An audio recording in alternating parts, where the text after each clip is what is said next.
경례 반갑습니다. 네, 반갑습니다. 날씨가 좀 포근해졌죠? 네, 이제 봄, 아직까지 봄이라고 하기는 조금 이르긴 하지만, 그래도 이제 봄 기운이 내 눈앞에 와 있는 것 같아서 좀 마음이 좀 포근해지고 좀 따뜻해진 그런 마음이 생기는 것 같아요. 오늘 설교는 신년법문 세 번째 시간인데요. 물부진력 의불가독식 독권독한 전성전세라는 내용에 대해서 말씀을 드리겠습니다. 전산중 목사님께서는 이 내용을 신정절 부연법문을 통해서 중도 실천이라고 이렇게 말씀을 해 주셨습니다. 그 중도라는 말은 많이 들어보셨죠? 중도를 지켜야 된다. 또 중도를 잃으면 안 된다. 이런 말을 많이 들어보셨을 텐데, 이때의 중도는 상중하의 그 가운데 중도가 아니라 보통 이때 중은 맞을 중으로 해석을 하죠. 그래서 때와 곳과 상황에 맞아야 그것이 바로 중도라고 하는 거죠. 그래서 처음과 끝에 딱 잘라서 가운데, 이것이 중도는 아니라는 거죠. 그래서 중도라고 하는 것은 양극단을 피하라는 의미입니다.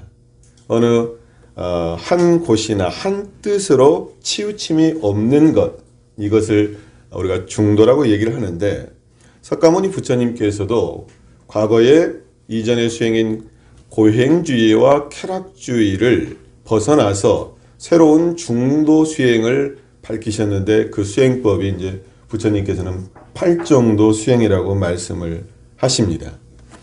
석가모니 부처님 열반 500년이 지난 뒤에 대승불교를 흥기시킨 용수라는 사람이 있는데, 나가르주나라고 하는 사람이 있는데요.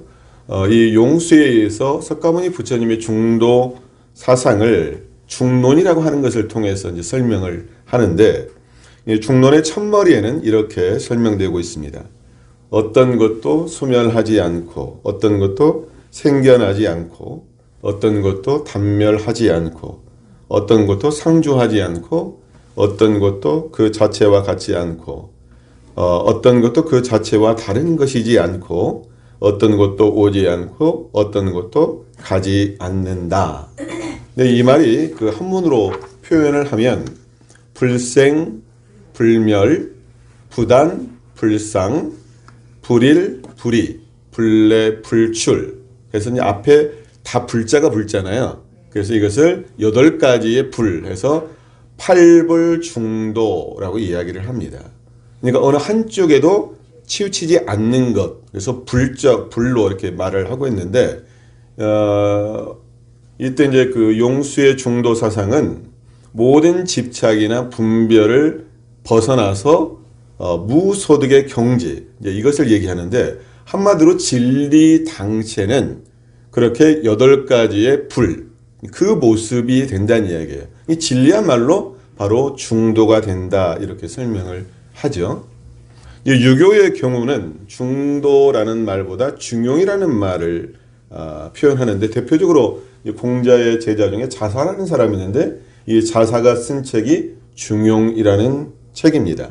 그래서 이 중용에 대해서 나중에 후에 주자라는 사람이 주석을 붙였는데, 그때 중과 용을 설명을 하기를, 중이라고 하는 것은 기울어지거나 의지하지 않고 지나치거나 모자라지 않는 것이 중이다 라고 했고요. 용은 평상함을 뜻한다, 그렇게 얘기해서 본분을 지켜서 괴이한 일을 하지 않는 것이 바로 중용의 길이다, 이렇게 설명을 합니다.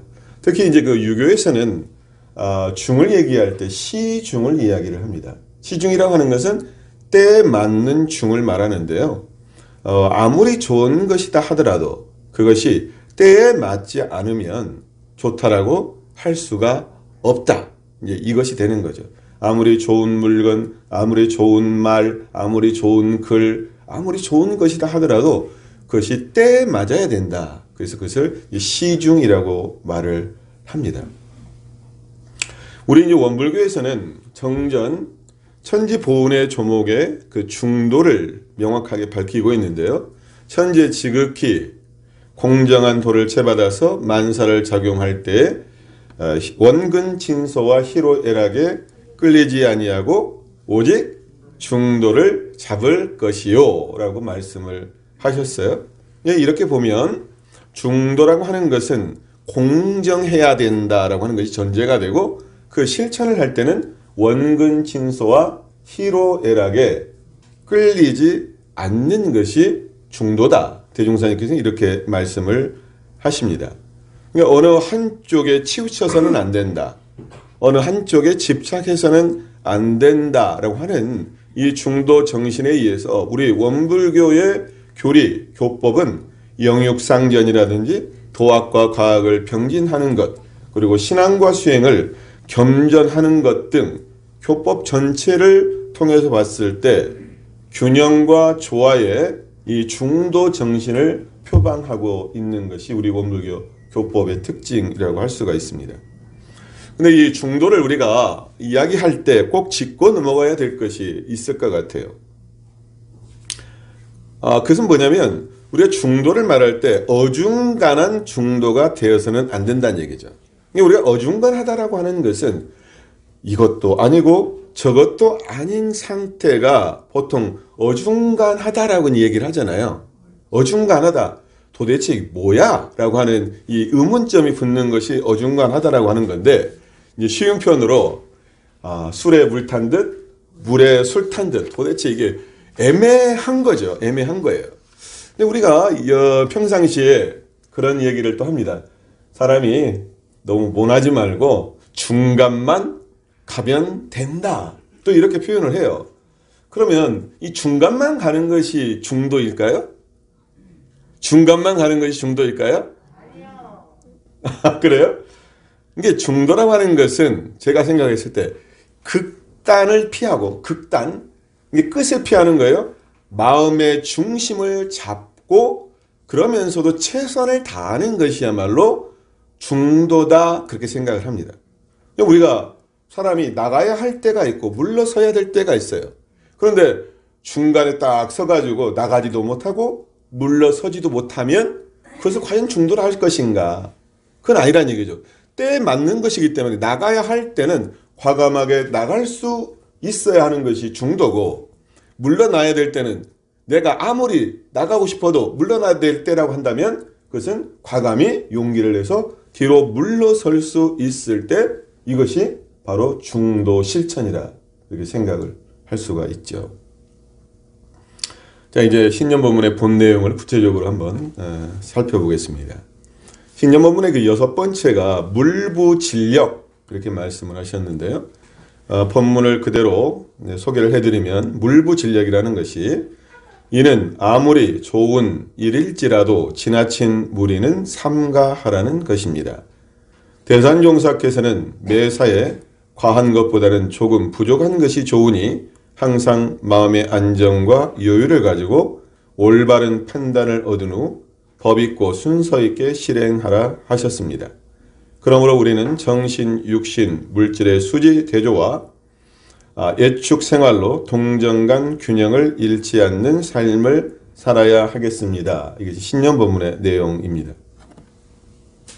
물부진력과 비슷한 말이 우리가 자주 쓰이는 용어가 과유불급이라는 말이 있습니다. 지나친 것은 모자람만 못하다. 이것이 과유불급인데요. 아무리 좋은 것이다 하더라도 그것이 지나치면 어떻게 될까요? 탈이 납니다. 지나치면 탈이 나요. 잔이 넘치면 흘러 넘치게 돼요. 그래서 좀 모자라고 부족한 것이 여유가 있고 나중에 여진이 있게 됩니다. 자, 진력이라는 말은 다할 진자, 힘력자거든요. 진력은 한문 그대로 하면 힘을 다 쓰는 거예요. 보통 우리가 어떤 일을 할 때 그 일에 진력한다라고 얘기해요. 있는 힘을 다해서 최선을 다하는 거예요. 극대란 표현으로 내가 진짜 진력을 다하는 것을 어떤 표현을 쓰냐면 젖먹던 힘까지 다 짜내서 하는 것, 이것을 보통 진력한다라고 얘기를 합니다. 근데 저는 우리가 최선을 다하는 것과 지금 본문에 의해서 물부진력, 다 진력을 하지 말라는 얘기잖아요. 물부진력이라고 하는 것은 이것은 좀 구분을 해볼 필요가 있습니다. 자, 나에게 어떤 일이 주어졌을 때 어떻게 해야 될까요? 최선을 다해야 합니까? 아니면 적당히 해야 합니까? 최선을 다해야 되죠. 이게 적당히 하는 것이 물부진력이고 이게 중도행일까? 그건 아니란 얘기죠. 네.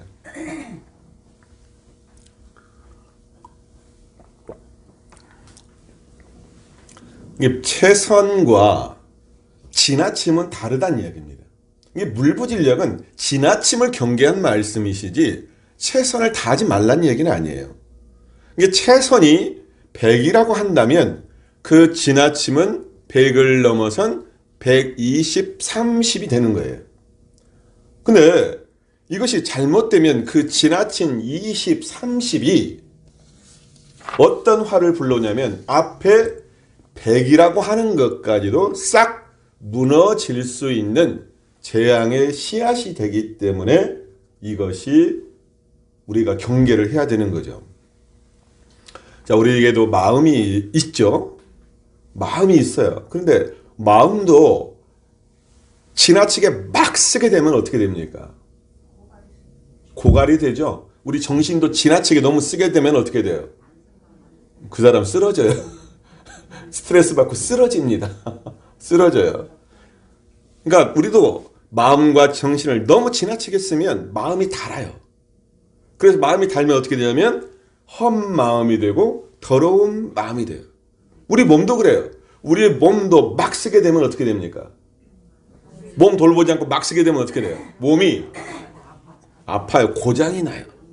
그래서 80, 90년 살 수 있을 것을 얼마밖에 못 살아요? 50년, 60년밖에 못 살아요. 몸을 함부로 쓰게 되면, 지나치게 쓰게 되면 몸에 고장이 납니다. 그리고 돈도 물질도 아끼지 않고 막 쓰게 되면 어떻게 돼요? 바닥이 나죠. 그래서 가난하게 될 수밖에 없어요. 근데 이제 세상 사람들, 특히 젊은 사람들 같은 경우 좀 제가 봤을 때 걱정스러운 것이 우리 때는 어떻게 살았어요? 진짜 한 푼 두 푼 다 아껴가지고 미래를 갖다가 대비를 했잖아요.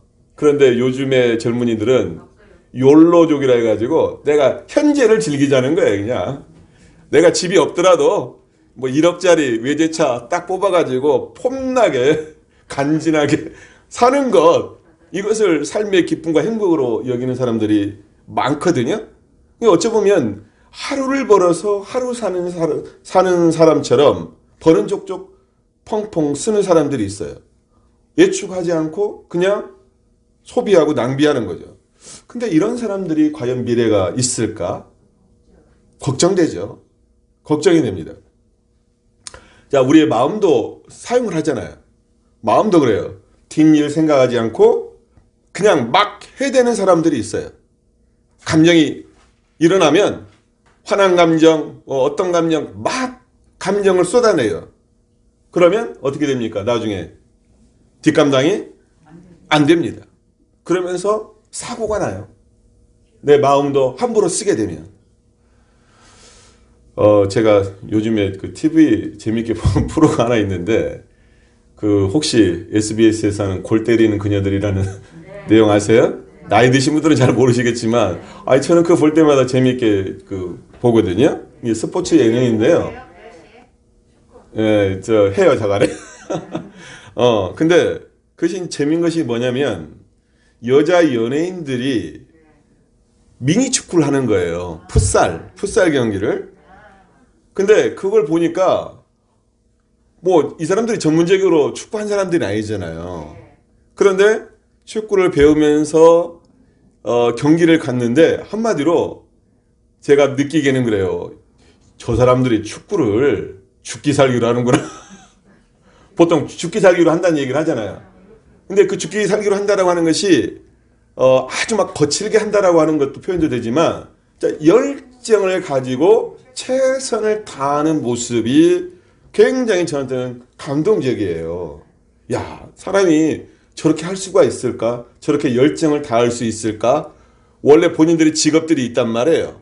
뭐 아나운서도 있고, 뭐 또 모델도 있고, 뭐 스포츠 선수도 있고, 뭐 여러 뭐 배우도 있고, 이런 자기 직업이 있는데 오히려 본 직업은 뒤로 물려놓고 여기에 완전히 열정을 바치는 모습을 보는데요.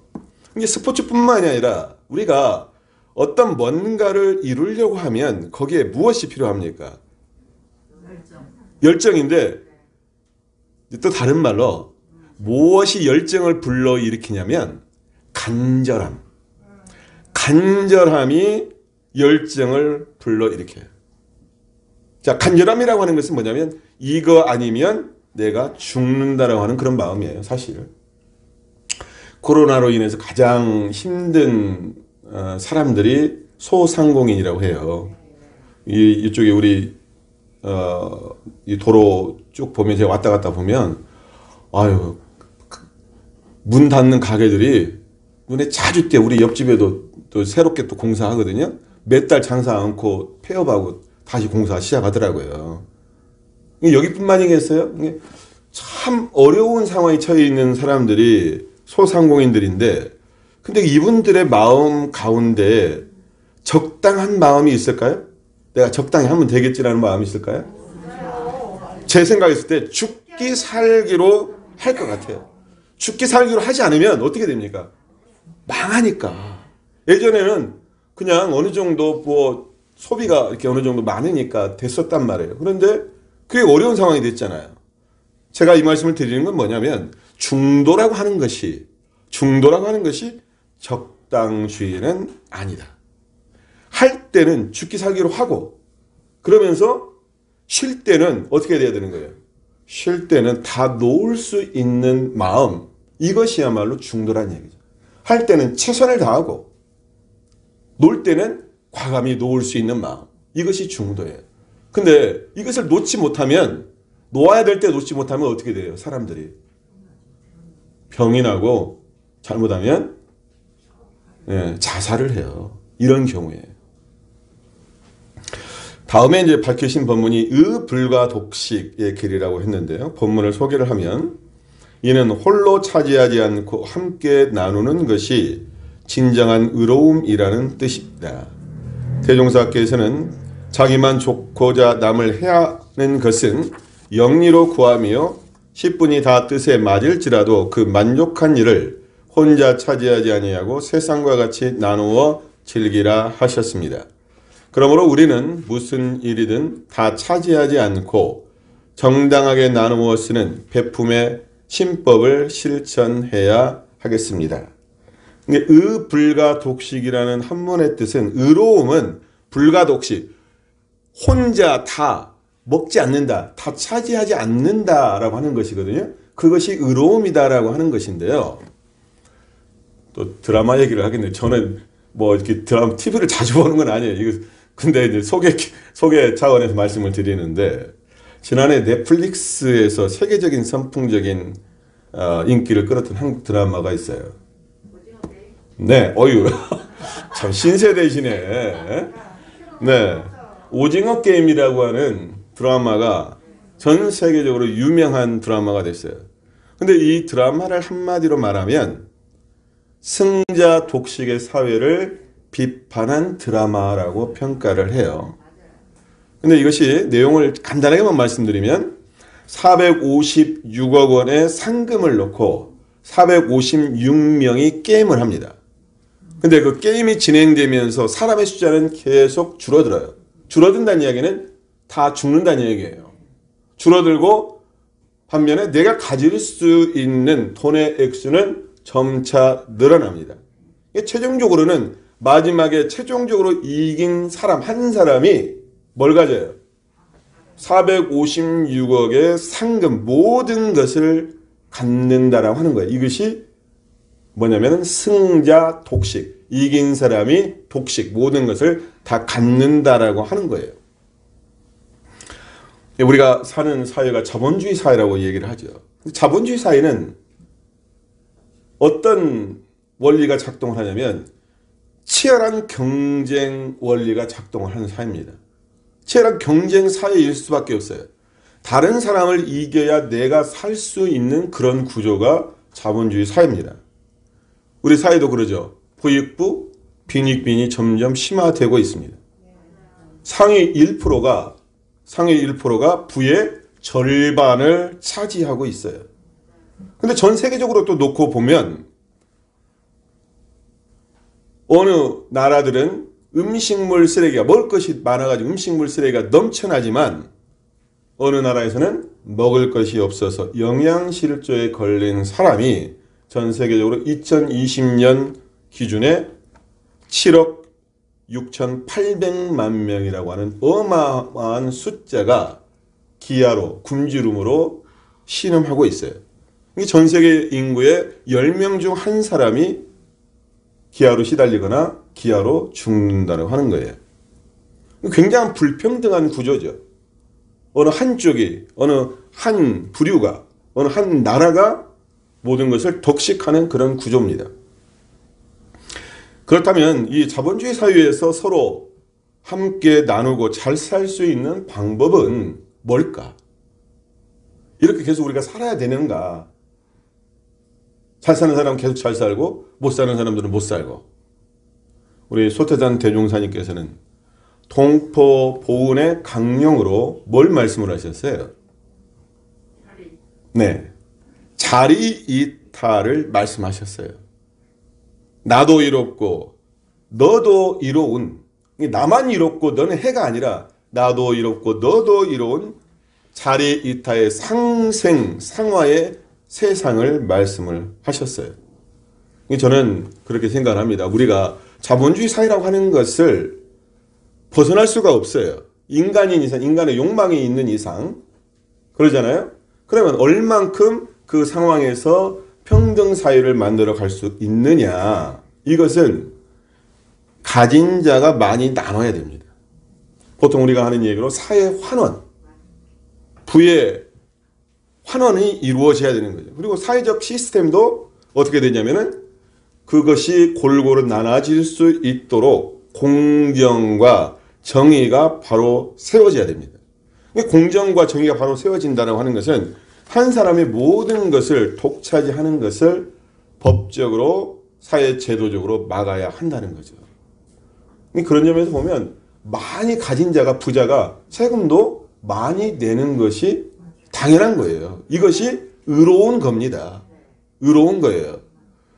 우리 사회도 이상적인 사회가 되려면 아주 부자인 사람과 아주 가난한 사람이 많아서는 안 되잖아요. 이것이 지금 잘못되고 부익부 빈익빈이라고 하는 것이 뭐냐면 이게 장구 모형이 되는 거거든요. 위에는 크고 아래 크고 가운데 허리는 어떻게 되는 거예요? 홀쭉해, 홀쭉해. 그 얘기는 다시 말하면 중산층이 없다는 얘기예요. 이상적인 것은 뭐냐면 항아리처럼 위에도 적고 밑에도 적고 가운데가 어떻게 해야 돼요? 가운데가 풍성해야 돼요. 그래야 이것이 좋은 사회, 평등 사회가 됩니다.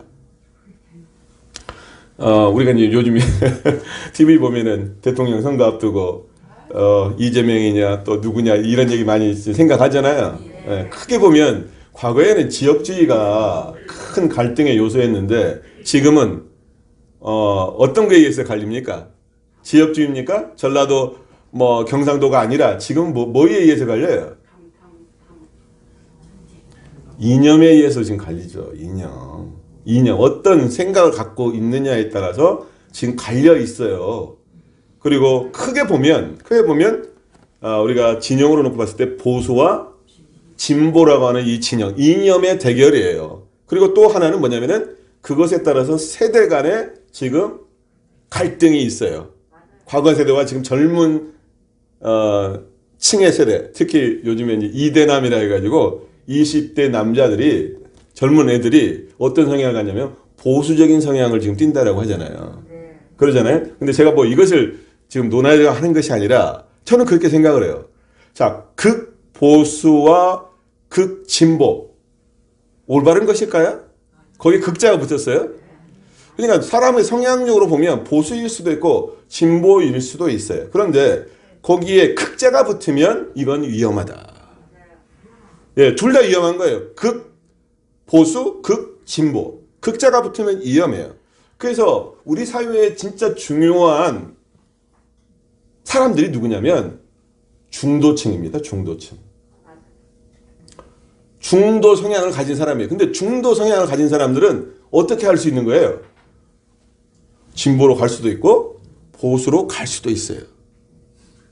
이게 이제 자칫 잘못하면 이 중도라고 하는 것이 기회주의자로 바뀔 수가 있는데, 근데 선거의 결과는 무엇에 의해서 결정되냐면 중도층이 어느 쪽으로 이동하느냐에 따라서 결정이 되는 거예요.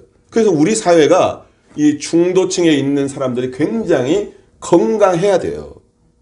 그러지 않습니까? 어느 쪽을 선택하느냐 그 키를 쥐고 있으니까. 이게 대통령 선거도 가장 중요한 관건이 그러거든요. 중도층을 내가 끌어들이느냐 못 끌어들이느냐. 극 보수, 극 진보는 절대 안 바뀌어요. 절대 안 바뀌어요. 딱 굳어졌어요. 근데 그것은 위험하다는 이야기예요. 동감하시죠? 다음에 이제 그 본문이 독권 독한이라고 얘기를 했어요. 예, 본문 그대로 소개를 하면 이는 권리를 독차지하면 반드시 그 뒤에 한이 되니 그 권리를 두루 나눠야 한다는 것입니다. 이렇게 되어 있는데요. 조선시대 그 책사로 유명한 사람이 한 사람이 있는데 대표적인 사람 누굽니까? 조선시대 왕을 만든 사람. 한명회. 네, 아니 전명회는 이제 정도전은 이제 건국을 위해서 한 사람이고 이제 킹메이커인 한명회라는 인물이 있어요. 다 알다시피 수양대군을 도와가지고 계유정난을 일으킵니다. 계유정난이라고 하는 것이 단종을 폐위시키고 나중에 이제 세조 수양대군이 왕이 되는 그런 일이잖아요. 근데 한명회는 다 뭐 아시겠지만 칠삭동이로 태어나가지고 처음에는 낮은 벼슬에 있었어요. 근데 수양대군한테 총애를 얻으면서 계유정난을 일으키잖아요. 살생부를 작성해가지고 나머지 정족들을 다 이제 죽이잖아요. 그러면서 나중에 이제 수양대군을 왕으로 만드는데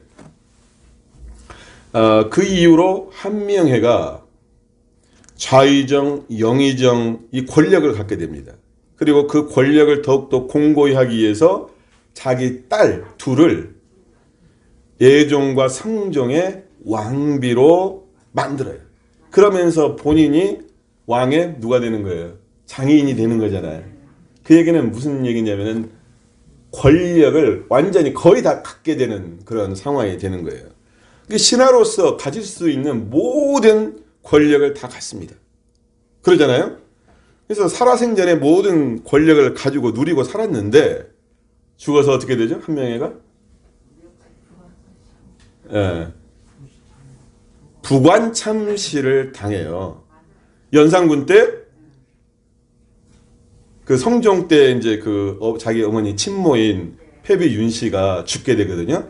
그런데 패비 윤씨를 죽게 그대로 내버려뒀다라고 하는 제목을 해가지고 부관참시라고 하는 것은 묘를 파가지고 그것을 꺼내가지고 거기에 있는 목을 쳐버려요. 목을 치는 거예요. 그래가지고 그 목을 저작거리에다가 달아놓는 것이 부관참시입니다. 그 과정을 거쳐요.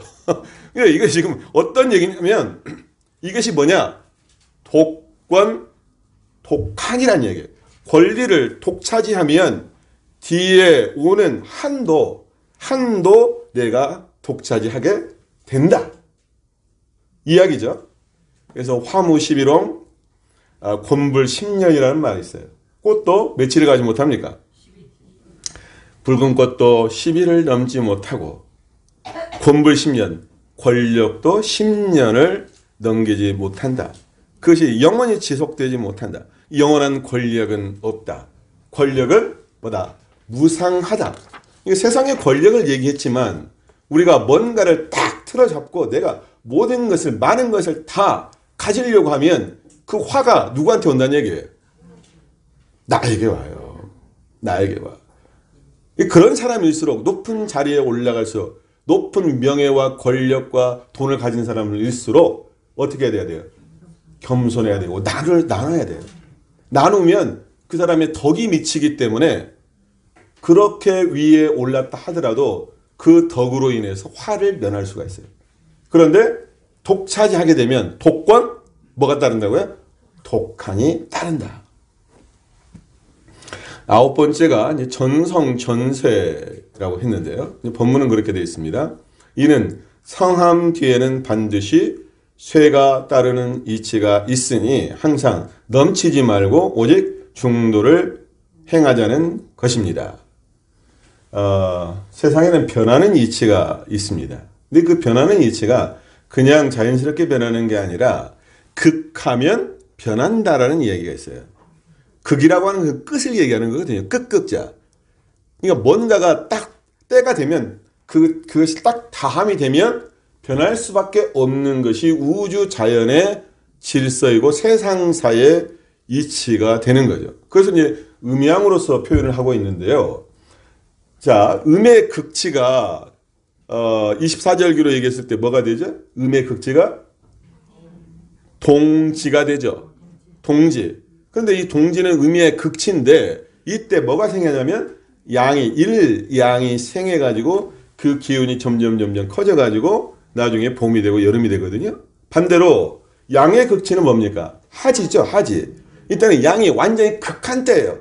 극양의 시대인데 그 극양에서 뭐가 생기는 거예요? 음이 생겨가지고 그것이 기운을 키워서 가을과 겨울을 맞이하는 것이 우주 자연의 법칙이고 질서예요. 인간의 일도 마찬가지란 얘기예요. 자, 인간의 일에는 흥망성쇠가 있습니다. 흥망성쇠가 있어요. 근데 흥하면 계속 흥할 것 같지만 흥이 극하면 망하게 되고 또 성하면 쇠하게 되고 길하면 흉하게 되고 화 뒤에는 복이 오고 빈하면 부가 오고 귀하면 천하고 생하면 사가 따르고 있으면 없어지는 것이 세상의 이치다는 얘기죠. 그러면 우리가 이것이 다 변하는데 극하면 변하는데 어쩌라고 하는 것이냐? 이때 흥할 때는 더욱더 조심하고 망할 때는 다시 시작하고 준비하라는 것이란 얘기죠. 그래서 변하는 이치를 따라서 대비하는 것이 중도 실천의 길입니다. 특히 이제 사업하는 분들도 이 흥망성쇠의 길을 진짜 잘 알아가지고 어떻게 하는 것이 중도가 될 것인가 이것을 지혜를 갖췄을 때 그 사업이 계속 이어나갈 수 있는 지속 가능한 사업이 되느냐 그렇지 못하느냐가 결정이 돼요. 근데 중요한 것은 내가 다 차지하지 않고 다 갖지 않고 나눌 수 있는 그리고 여유를 가질 수 있는 이 마음이 중요한데 천지보은의 이제 조목에 이렇게 말씀을 하셨어요. 천지에 기륭 없는 도를 채받아서 길한 일을 당할 때에는 흉할 일을 발견하고 흉한 일을 당할 때에는 길할 일을 발견하여 어떻게 끌리지 말자? 기륭에 끌리지 아니할 것이요. 사업도 잘 될 때가 있어요. 사업도 안 될 때가 있어요. 길과 흉이 거기에 있죠. 거기에 따라서 기륭, 화복이 생겨납니다. 화복이 생겨나요. 그런데 길할 때는 어떻게 돼야 되느냐? 더욱 흉할 일을 발견해서 조심하는 거죠. 그리고 흉할 일을 당할 때는 길할 일을 발견하고 계속 그쪽을 키워나가는 것이 사업하는 사람들의 중요한 일일 것 같습니다. 오늘 이제 설교를 마무리를 하겠습니다. 오늘은 중도 실천의 길로 물부, 진력, 의, 불가, 독식, 독권, 독한, 전성, 전세 네 가지를 말씀을 드렸습니다. 이것을 쉽게 말씀드리면 한꺼번에 다 쓰지 마라. 물부, 진력, 의, 불가, 독식. 의로움은 혼자 차지하지 않는다. 독권, 독한. 권력을 독차지하면 뒤따르는 한도 뒤따르게 된다. 전성, 전세. 너무 다 이루려고 하면 모든 것을 다 잃게 된다. 이게 중도라고 하는 것은 양극단을 피하는 겁니다. 우리가 정신, 육신, 물질도 극단을 피하고 여유가 있어야 됩니다. 그래서 다 가지려고 하고 다 채우려고 하고 다 쓰려고 하면 탈이 나고 맙니다. 또 중도는 나누는 겁니다. 나눠야 돼요.